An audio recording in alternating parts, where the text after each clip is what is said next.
Всем привет!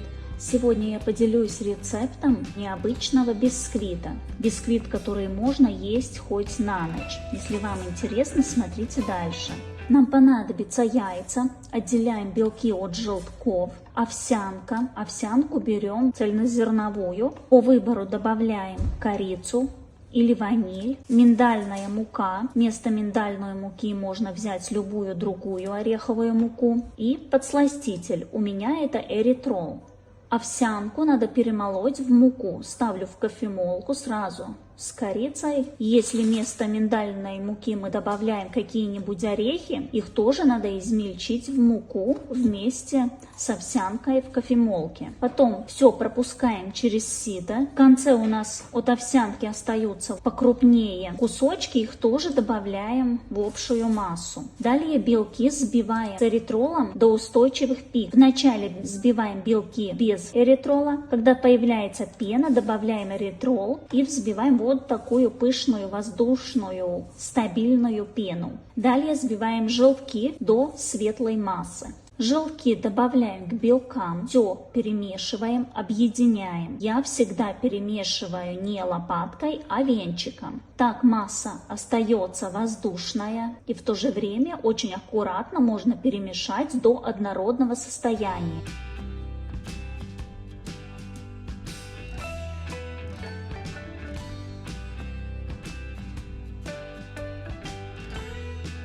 Потом добавляем сухую смесь и опять венчиком аккуратно замешиваем тесто. В процессе белки не оседают. Масса получается воздушная, она не становится жидкая, хорошо держит форму.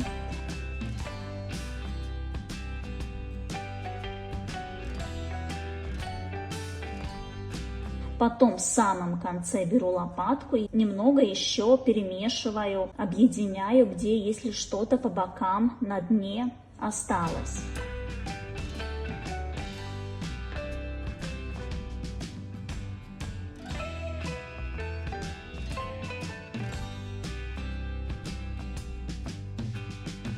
Беру кольцо 16 см в диаметре, заворачиваю в фольгу.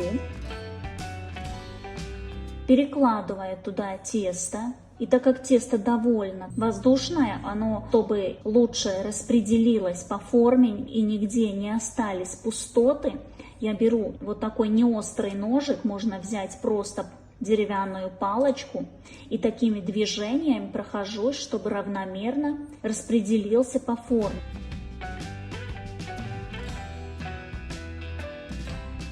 И потом немного поверху прохожусь лопаткой, чтобы верхняя часть тоже была ровная, красивая.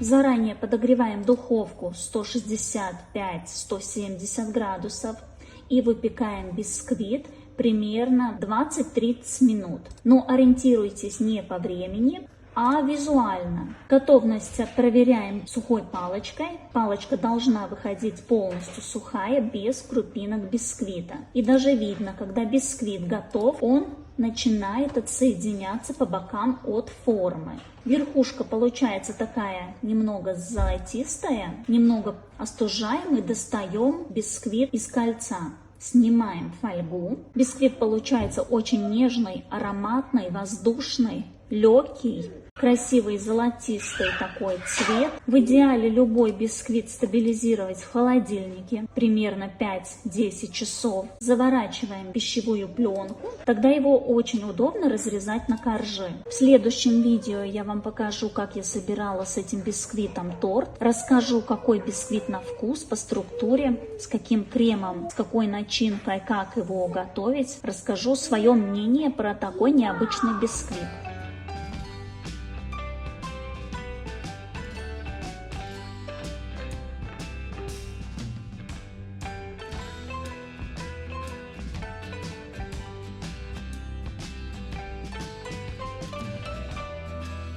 Вот такой бисквит получается в разрезе.